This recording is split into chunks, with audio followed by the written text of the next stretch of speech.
Welcome back. We're still here with Frank, and we are going to continue our journey down the telecom pipeline. So we're going to start with how, let's say that I have an association and we do want to move forward. We're going to be we may stay with our current vendor, we might change, we don't really know. We bring you in. What happens from there? Yeah, great questions. I think it's really important to understand the entire process that we run because it's a pretty sophisticated process. First thing we would do is create a project plan.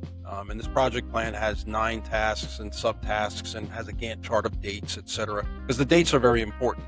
This could be a 12-month or even longer process, but oftentimes the project plan starts with the termination or expiration date of the current agreement. So we work our way backwards from all the tasks that have to be accomplished based upon when it has to be done by, predicated on the expiration date of the existing contract. So first thing we do is create this project plan. Let me stop and also mention, as this is a very expensive decision to be made by the association, at the end of our process, we have a book.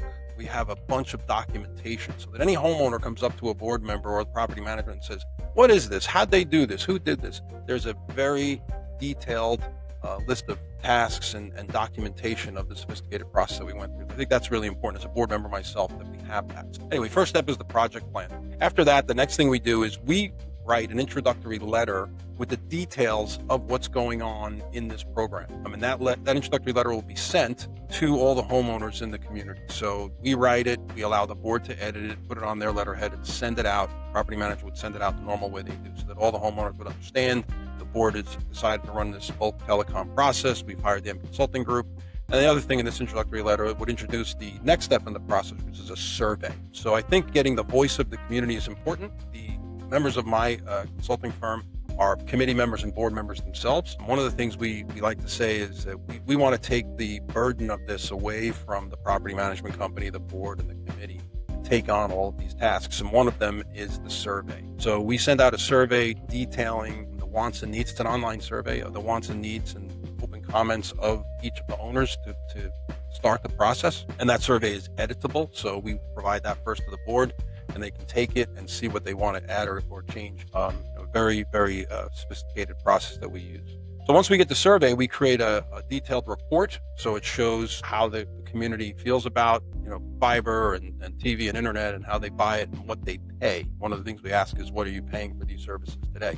We take that report, share it with the board or the committee, and then we use that to inform the RFP. We create a request for proposal, a very detailed request for proposal, running that process with the providers. So that proposal would ask for, do we want internet, what speed of internet, how many set-top boxes, etc. Much of that would be informed by the results of the survey. So once we start the RFP process, we then work with the board to say, who do you want to send it to? In some cases, they may have a really negative experience with a certain provider and say, I don't want them. In some cases, it's their incumbent provider that they don't want to invite to the party. So once we determine who the providers are they want to send it to, we will send the RFP out and we'll manage that RFP process, which includes a time frame for them to get back to us with questions. Any questions that are asked, the responses are shared with all the providers that are participating in the RFP process. And then in many cases, they'll want to do a site survey. So a member of our team at the Consulting Group will accompany the provider out to the community to do a survey. And then finally, we get all the proposals. And the proposals come as apples and oranges. They're all different. Each of the providers is bragging on different rewards they've received. So it'd be really difficult for somebody who's not in the business to kind of try to do a side-by-side comparison, but we do that, and we create a side-by-side comparison report to make it as apples to apples as possible. We sit down with the board and go through all of that.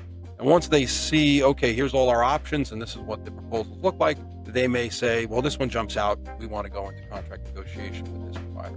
More likely, they'll narrow it down to 2, maybe 3, and say, we want to have them come in.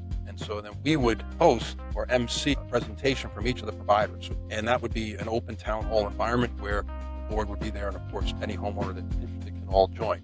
We do that sometimes in person. We sometimes do that via a video conference, Zoom or MS Teams. And so they'll get to hear and see these guys presenting individually. After that, that is when the selection is made by the board. And this decision is made by the board based on the statute 718 and 720. The board has the right to make the bulk decision for the community. There's no requirement of a vote of the community.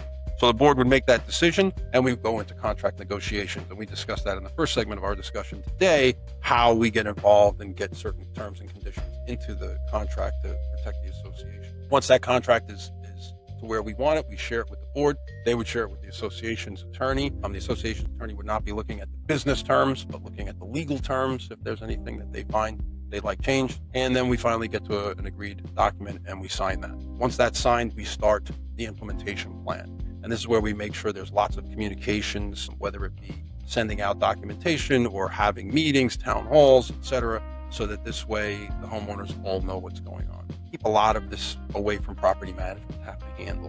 We will handle that with the provider, directly with the homeowners. Do all that communication. We also work very hard on a fiber design, a very detailed, and that would then be shared by the board and approved by the board before the work begins. Then construction would begin. These companies are really good at that. They have to lay conduit in the ground and then pull fiber in that conduit. They would make sure that, all of the landscaping and any irrigation is not damaged or touched in this process. And once that's done, we start the actual services installation. So construction is done, services get installed. We help project manage that with the provider.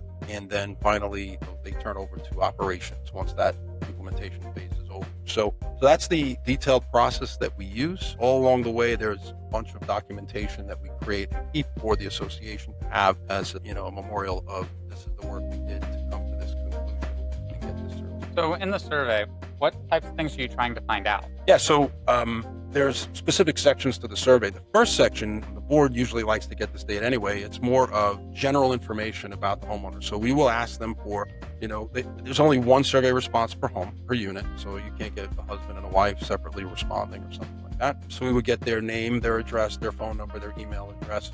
And then we will ask them, how many months do you live here? So we like to understand what is the number of months, really a snowbird type community or what. And then we ask them if they work from home. And if they work from home, do they work from home full-time or part-time? Because if they work from home, they need a good, solid internet service, reliable service that you could certainly get from a fiber network. Once we get that general information, then we ask them questions about TV. So what TV packages do they purchase? How many set-top boxes do they have? If the community has, we have a community that actually has 4 set-top boxes in their bulk because the homeowners had very large units and they ended up having, on average, about 4 set-top boxes, so they wanted that. Normally, it's either 1 or 2, so we'll kind of get feeling for that. We ask them, do they use a DVR? We get the DVR in the bulk. And then we move on, and then we ask them, general questions, general comments. You stream of consciousness. What do you want to say about your TV service? We also ask them if they use streaming TV apps. Do they want to stream live TV, et cetera? Because most of these companies now are streaming TV providers, not traditional cable TV providers any longer. We ask them about the internet. How much speed do they have? Do they use their own wireless router system? Do they rent one? And we ask them, do they have any specific things like public IP addresses, static public IP addresses? Do they buy those? So just some details, and then a place for them to write comment. We'll ask them whether they have a landline telephone, because these are all landline telephone providers, even though most homeowners now are finding maybe 25-30% of the people actually still have a landline phone. The demographic here does often have landline phone. And we ask them about security. Do they have centrally monitored security service? Then we move into price, like what are they paying today? And that's an important thing to know so they can see how much they're going to save in a bulk. Because the key thing here is it's like shopping at Publix or shopping at Costco. If you have a 200 unit community and they're buying individually, they're buying with the buying power of 1.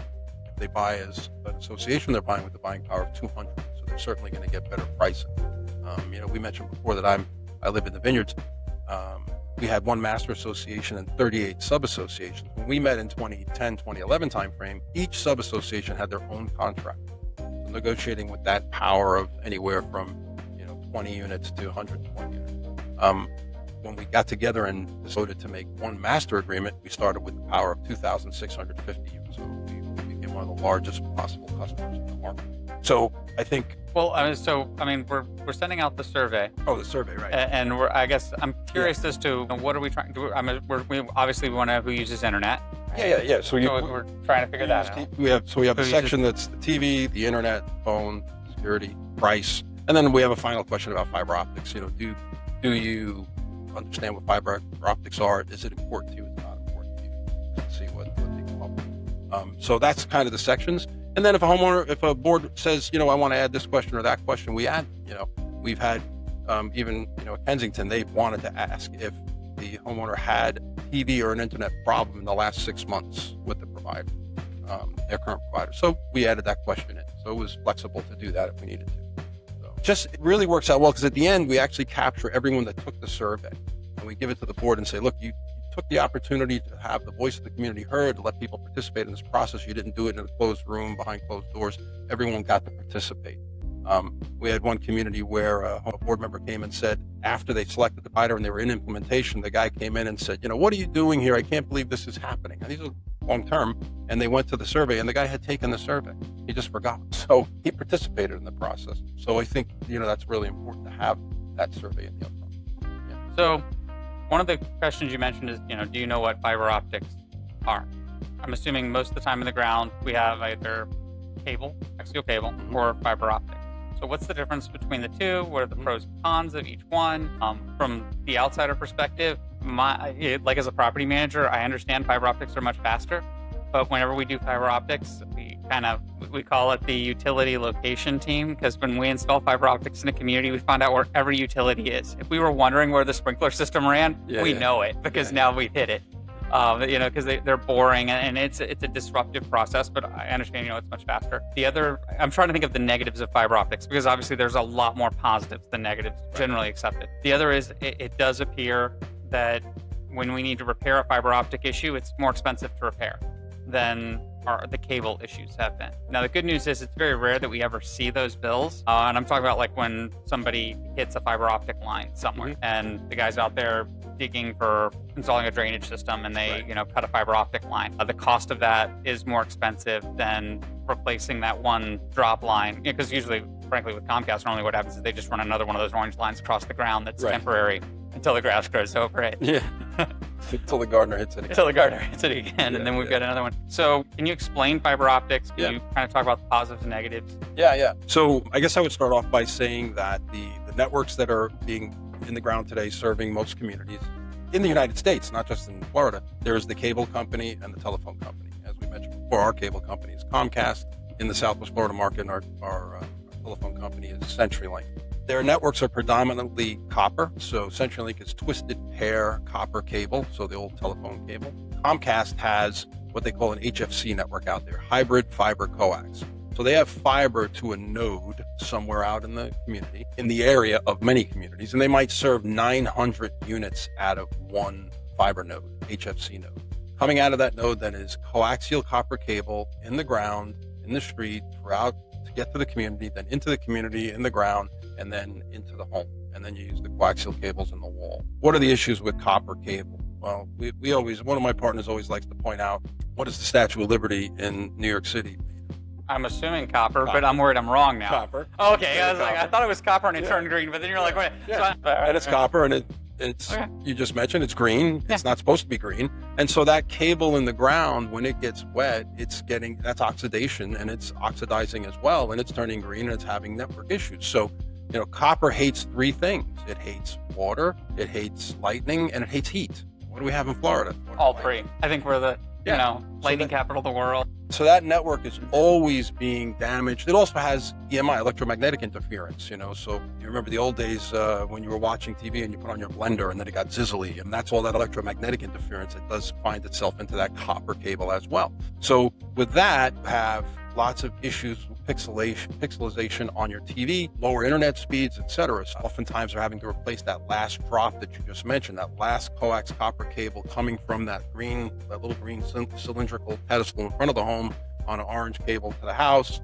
They'll place that, and then 2 weeks later, somebody's supposed to come out and bury it, and by then it might get cut again. But all of that is made out of copper that has susceptible to those issues. With fiber is glass, so you have pulses of light shooting through the piece of glass. It's impervious to the weather that we just talked about. It's impervious to electromagnetic interference.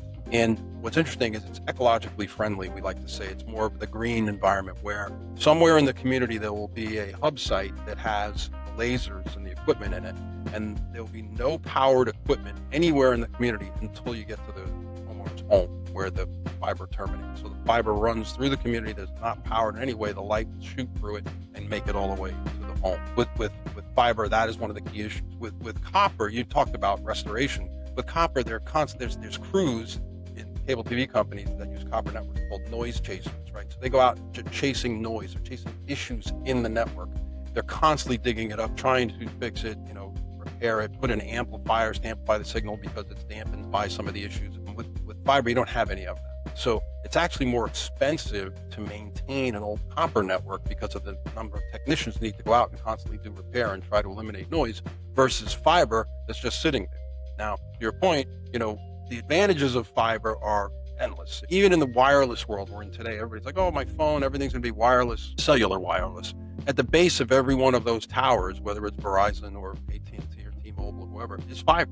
And one way or another, the best transport for telecommunication services is terrestrial fiber network. If you can get it to your home, how much better off for you? So fiber has unlimited speed. Fiber that I put in the ground in New York City in the 1980s is still operating. I worked in a company, we laid a fiber cable across the Atlantic Ocean from the Long Island in New York to Bude in the United Kingdom. And by the time we were done laying that cable, the capacity had doubled, because what happens with fiber is it never goes bad, but you upgrade the electronics at the end of it to continue to make more and more channels, more and more speed. I can't come up with any real negatives to fiber. Now, you mentioned cut. So if a fiber does get cut, there is a splicing plan. I've done many times in my career running fiber networks. Guys come out, bring it up, and they splice the fiber back together. Whether that is costly or not costly is irrelevant to the association, because there's no charge to the association. It's all part of the management of a telecom business. You run that network, and there's never a charge for cutting that fiber. If some construction company cut it, the telecom provider will go after that company for the money that it costs to restore it, only if they didn't call in 811 call before you dig center where you paint the ground and flag the street, or if they ignored those markings, then they might go after a company. But otherwise, that's just part of the business. And then I think, to your point, that the other issue with fiber is the initial installation. How do you progress forward? You need to have a little, no pain, no gain. You need to have a little bit of a pain to have. These construction crews takes about 30 days. Do it in the summer. For all the Newell managers, please only do these in the summer. Yeah, we often try to do it in the summer. Folks here, and everything grows back so fast. That's right.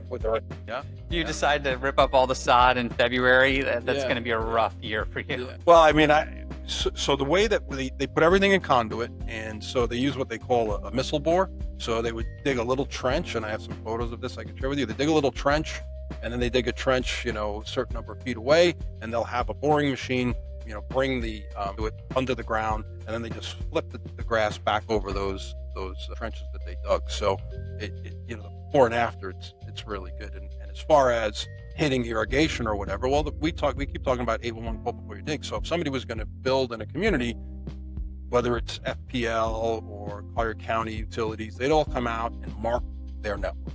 They mark the pipes, they mark the electrical cables. So the provider coming in won't build in that area and will be careful of it, and they're very good at that. The issue is irrigation. Irrigation is not, Right. So there are times when they can hit irrigation. And one of the companies, Hotwire, actually has like an irrigation team, so they just restore it right away. So, and they will cover the cost of all of that, and that's in the contract as well. So I don't know if there's really any negatives to fiber other than the initial build out of it. You have to endure that to get to that point where you're a fiber community. And I think it's important. My partners and I, we get calls from realtors that say, hey, we got somebody moving down from up north. Is this community a fiber community? Because they work from home. We're getting much younger here now. People need the internet, and they want the reliability of fiber. So I think upgrading communities is important. There's things you can read online where it says the value of a home can go up 3 to 5% based on fiber. I'm not going to speculate on that, but I will say the resale attractiveness of a home goes up if you can say that it has a fiber network. So we just have a little bit of time left. I'm going to give you a 2-minute elevator speech for each one of the 4 major companies. Okay. We'll start with Comcast. What's the 2-minute elevator pitch for Comcast? Yeah, so I appreciate doing that because, as I said, we don't feel negative about any of the companies, and we've done contracts with all of them because we just got to match the right company to the right communities. Comcast. Comcast, Xfinity. They're kind of rebranding themselves as Xfinity these days. They're the incumbent provider. They're a Fortune 500 company. They're going to be here. They have a new president for the state of Florida, and he's very focused on the competition that's here. So they have a new look at their pricing, as well as will they build fiber to the unit. So they have a limit of 500 units or more. So if you're 500 units or less, they won't build fiber to you, but they'll still do a bulk over their existing copper network. And they're doing lots of things to try to improve the capacity of the copper network. But they will be here. They are Comcast, after all. I think that their TV service is excellent.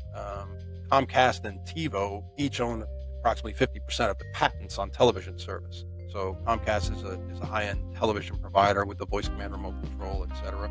So I think they have an excellent TV service. And so we're about to close the bulk with them this week. All right. 2-minute pitch on Hotwire. Hotwire. So Hotwire, true to their name, they're the hottest company in the state of Florida. They continue to grow in leaps and bounds. They're currently operating in 9 states. They're a privately held company owned by the Karp family, 60%, 40% owned by Blackstone, the major investment company. They continue to invest and grow. They are by far the best customer service company in the industry. That's what they compete on. They don't compete on price. They compete on customer service. They know that the cable TV industry is notorious for customer service. Often the cable TV companies are on the list of the 5 or 10 worst companies in the United States. So they've changed that around, and they're excellent. And so what I love about them is they won't compete on price. As I mentioned, their tagline would be, you can't pay for a Ford and get a Mercedes. You pay for a Mercedes, and they are the Mercedes of provided. Their service is excellent. Their TV service is based on the TiVo product, so they have an excellent IPTV service. They also have their own media stick, and so a Fire Stick that they brand themselves, so that you can take their TV service with you up north, wherever you go, using that stick and their remote. All right, 2-minute pitch on Summit. Summit Broadband. So Summit Broadband is the provider where I live. They do fiber into the unit. They have a new television product called SBB TV, which is also based upon TiVo. So it has a lot of the IPTV advantages. They have a great SBB TV app that you can put on any device and take it with you, and you don't need a set-top box. They usually are very good competitors on price. So price is an important item to a community. They will usually be the lowest price. All right, and then Bluestream. So Bluestream is the newest competitor in the Southwest Florida market. They've been around for 40 years in the East Coast of Florida. They, like the others, are going to bring fiber into the unit. I would call them kind of a hybrid of Hotwire and Summit from the perspective of their price is going to probably be better than Hotwire. They're also pretty darn good at customer service as well. Their TV product, they do two types of TV. They will do a TV service that they run themselves that's based upon TiVo, and it's excellent. But they will also partner with DirecTV Stream. So you have a DirecTV Stream, which is a national provider, and then you can take those set-top boxes in that app anywhere and get the local channels up north and get the local channels down here. So they have a flexible way of doing television. Very interesting. I will say that working with you, I've seen a number of things that have surprised me. One of them actually just came to mind is TiVo. I remember when TiVo was the thing. Like, you didn't remember we went from taping to we're going to TiVo it? Yeah. And now nobody really says TiVo anymore anyway, because it's all like embedded DVR stuff or whatever. Right. But TiVo has managed to really survive and thrive much more than I had realized. Yeah. So the old days, TiVo was a piece of hardware with that software running on it that will learn your likes and dislikes and then would automatically record things for you, etc. But they were also the first rewind line live TV type company too. So they've kind of bifurcated their business so that they're not hardware anymore. So it's a software piece. So they are now a software provider, and they are enabling streaming TV, formerly cable TV, now streaming TV companies across the United States. TiVo is, like I said, behind Bluestream, Hotwire, and Summit. Every small cable TV company across the United States is using what's called the Federated TiVo product. So all of the servers and all of the TV services, files are all in TiVo data centers across the U.S. And these companies are famous. Yeah, they've made a really good name for themselves. Software, they're behind provider. They're white label. So SBB TV app that is Summit Broadband app is TiVo. One of the times we were working together, it kind of helped me understand how important television is to everybody on almost like an emotional level. We were doing something, I forgot what it was, and I think it was Hotwire that was being proposed, and there was folks that were so concerned about losing Hallmark, which I didn't realize. Also, just there's like 6 Hallmark channels or something. That's right. There's not just one. There's a whole bunch of them. Right. And so we had to verify. We had such a specific Hallmark channel. I forgot what it was, drama, but something. One of the 6 Hallmark channels. What do you think is the strangest request you've ever had? Well, I don't know that it's strange, but it was something that I expected when one of our communities was leaving a provider to go to a new provider. They were very focused on, do they have Newsmax and One American News Network? Those are where we live. So Newsmax and One American News Network, they are now pretty prevalent. Yeah, I was going to say, so out of those 4, do all 4 of those have that? I think they all have Newsmax. But through the DirecTV thing, wouldn't they? I think, yes. But TV channels are really important. All of the, the board members get worried right away with it. I never heard of Blue Stream. I never heard of Hopper. Who are these companies? They have all of the important channels. We have all the channel lineups for all of them, all of the core important channels that you could imagine relative to the locals, of course, and then the cable news networks, the sports networks, and then those things like Hallmark, TCM, TNT, True TV, all of these other channels. They have all of them. Some of them will have some ancillary channels that others won't, like Jewelry TV. Never heard of it. No, Let's keep that out of my house. By the way, we don't need that in my home.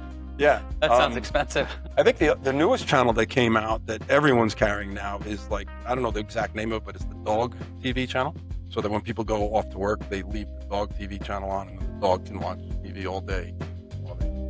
Do you remember? It's funny, like stuff that happens 20 years ago that I was like, oh, that's funny at the time because it's never going to happen. But there's a movie called Scrooged.